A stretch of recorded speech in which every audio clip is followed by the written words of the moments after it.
Particulate matter takes away 125,000 years of healthy life from Europe's child population. A study led by the Barcelona Institute for Global Health ISGlobal, a center supported by La Caixa, has estimated the disease burden for various environmental exposure factors among the child population of Europe, and once again highlights the risk posed by air pollution. The study calculates that every year exposure to particulate matter of less than 10 micrograms PM10 in diameter and less than 2.5 micrograms PM2.5 takes away 125,000 years of healthy life from children in Europe.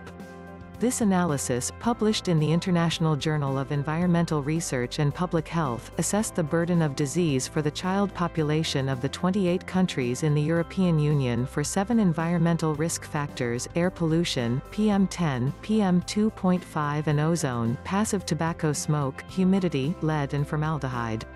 Population and health data were compiled from several European databases, and the analysis of the environmental burden of disease was conducted in line with the comparative risk assessment approach proposed by the World Health Organization (WHO) and the Global Burden of Disease (GBD) project.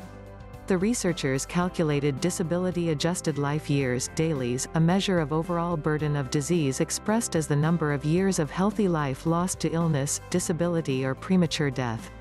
The conclusions show that the environmental exposure factors included in this study take away 211,000 years of healthy life from the European population under 18 years old, accounting for 2.6% of the total.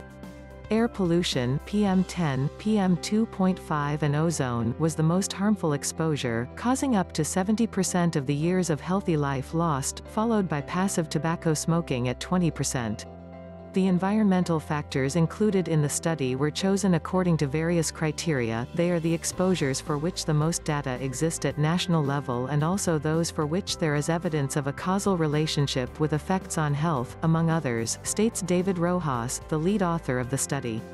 The researcher emphasizes that out of all the risks studied, particulate matter are those that cause the greatest burden of disease, as they are associated with respiratory, cardiovascular and neurological illnesses, among others, as well as with higher infant mortality. In fact, their real impact may be higher than that indicated by our estimates, as we have only taken into account their effects on infant mortality and asthma in the case of PM10, and lower respiratory tract infections in the case of PM2.5. Out of the 28 countries included in the study, 22, the exceptions were Luxembourg, Ireland, Sweden, Estonia, Finland and Denmark, reported PM10 levels above those recommended by the WHO, annual average below 20 grams per cubic meter, and all of them showed ozone levels above those considered safe, an average of 100 grams per cubic meter over 8 hours. Mark Nieuwenhuijsen, coordinator of the study and of the Urban Planning, Environment and Health Initiative at ISGlobal, points out that this study shows the pressing need to implement effective policies to reduce children's exposure to environmental risk factors throughout Europe, paying special attention to air pollution and passive smoking.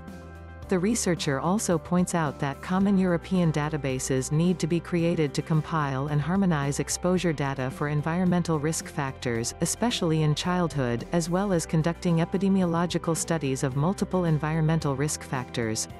How bacteria build an enzyme that destroys climate-changing laughing gas. New research from the University of East Anglia reveals how soil bacteria build the only known enzyme for the destruction of the potent global warming and ozone-depleting gas nitrous oxide. Alongside carbon dioxide (CO2) and methane, the greenhouse gas nitrous oxide (N2O), commonly known as laughing gas, is now a cause for great concern, and there is much international focus on reducing emissions. It is hoped that the findings, published today in the journal Chemical Science, will help pave the way for strategies to mitigate the damaging effects of this climate-changing gas. N2O has around 300 times the global warming potential of CO2 and stays in the atmosphere for about 120 years, where it accounts for around 9% of total greenhouse gas. It also destroys the ozone layer with similar potency to the now banned chlorofluorocarbons (CFCs).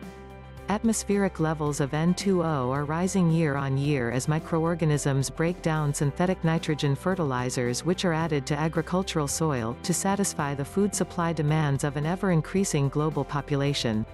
Professor Nick Lebrun from UEA's School of Chemistry said, "It is well known that some bacteria can breathe N2O in environments where oxygen O2 is limited. This ability is entirely dependent on an enzyme called nitrous oxide reductase, which is the only enzyme known to destroy N2O. It is therefore very important for controlling levels of this climate-changing gas. We wanted to find out more about how soil bacteria use this enzyme to destroy nitrous oxide. The part of the enzyme where N2O is consumed, called the active site, is unique in biology, consisting of a complex arrangement of copper and sulfur, a copper sulfide cluster. Until now, knowledge of how this unusual active site is built by bacteria has been lacking. The UEA team discovered a protein called NOSL, which is required for the assembly of the copper sulfide cluster active site and makes the enzyme active. They found that bacteria lacking NOSL still produced the enzyme, but it contained less of the copper sulfide active site. Furthermore, when the same bacteria were grown with copper in short supply, the active site was completely absent from the enzyme.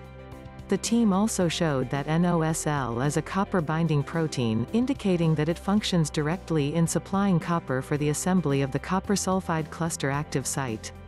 Professor Lebrun said, "The discovery of the function of NOSL is the first step towards understanding how the unique active site of nitrous oxide reductase is assembled. This is key information because when assembly goes wrong, an active enzyme leads to release of N2O into the atmosphere." The UEA team was led by Professor Nick Lebrun and Dr. Andy Gates from UEA's School of Biological Sciences, and included the university's Vice-Chancellor Professor David Richardson, also from the School of Biological Sciences. They are part of international EU network focused on understanding different aspects of N2O and the nitrogen cycle. Dr. Gates said, "Society is generally well aware of the need to address carbon dioxide emissions, but nitrous oxide is now emerging as a pressing global concern and requires researchers with different skill sets to work together to prevent further damaging effects of climate change." With increasing understanding of the enzymes that make and destroy N2O, we move closer to being able to develop strategies to mitigate the damaging effects of this climate-changing gas on the Earth's environment. NOSL is a dedicated copper chaperone for assembly of the Cus Center of nitrous oxide reductase, is published in Chemical Science, a peer-reviewed journal published by the Royal Society of Chemistry, on April 18, 2019. Electric vehicle adoption improves air quality and climate outlook. If you have ever wondered how much electric vehicle (EV) adoption actually matters for the environment, a new study provides evidence that making this switch would improve overall air quality and lower carbon emissions. The Northwestern University study quantified the differences in air pollution generated from battery-powered electric vehicles versus internal combustion engines. The researchers found that even when their electricity is generated from combustion sources, electric vehicles have a net positive impact on air quality and climate change. In contrast to many of the scary climate change impact stories we read in the news, this work is about solutions, said Northwestern's Daniel Horton, senior author of the study. "We know that climate change is happening, so what can we do about it? One technologically available solution is to electrify our transportation system. We find that EV adoptions reduces net carbon emissions and has the added benefit of reducing air pollutants, thereby improving public health." The research published Friday, April 5 in the journal Atmospheric Environment. Horton is an assistant professor of Earth and Planetary Sciences in Northwestern's Weinberg College of Arts and Sciences.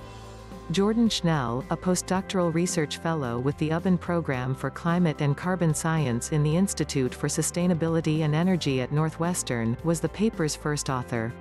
To quantify the differences between the two types of vehicles, the researchers used an emissions remapping algorithm and air quality model simulations. They used these methods to closely examine two pollutants related to automobiles and power emissions, ozone and particulate matter. Both are main components of smog and can trigger a variety of health problems, such as asthma, emphysema and chronic bronchitis. To fully account for the complexity of changes to air pollution chemistry, the researchers took multiple variables into consideration. Potential electric vehicles adoption rates. Generation of electric vehicle power supply, including our current combustion-dominant mix, combustion-only sources and enhanced emission-free renewables. Geographical locations. Seasons and times of day. Ozone levels decreased across the board in simulations of warmer weather months. In the wintertime, however, ozone levels increase slightly but are already much lower compared to summer due to a chemical reaction that occurs differently during times of lesser winter sunlight. Across scenarios, we found the more cars that transition to electric power, the better for summertime ozone levels, Schnell said. No matter how the power is generated, the more combustion cars you take off the road, the better the ozone quality. Particulate matter, which is also called haze, decreased in the wintertime but showed greater variation based on location and how the power was generated. Locations with more coal-fired power in their energy mix, for example, experienced an increase in haze during the summer. Locations with clean energy sources, however, saw drastic reductions in human-caused haze. We found that in the Midwest, the increased power demands of EV charging in our current energy mix could cause slight increases in summer particulate matter due to the reliance on coal-fired power generation, Schnell said. However, if we transition more of the Midwest's power generation to renewables, particulate matter pollution is substantially reduced. In the Pacific Northwest or Northeast, where there is already more clean power available, EV adoption, even with the current energy mix, will decrease particulate matter pollution. Green roofs could reduce indoor air pollution. Green roofs, roofs that are planted with vegetation, may improve the indoor air quality of commercial buildings by cutting the amount of ozone coming into the buildings from the outside, according to new research from Portland State University. The findings add to the already known environmental benefits of green roofs, including reducing carbon dioxide, decreasing stormwater runoff and cutting down on urban heat, according to PSU researchers.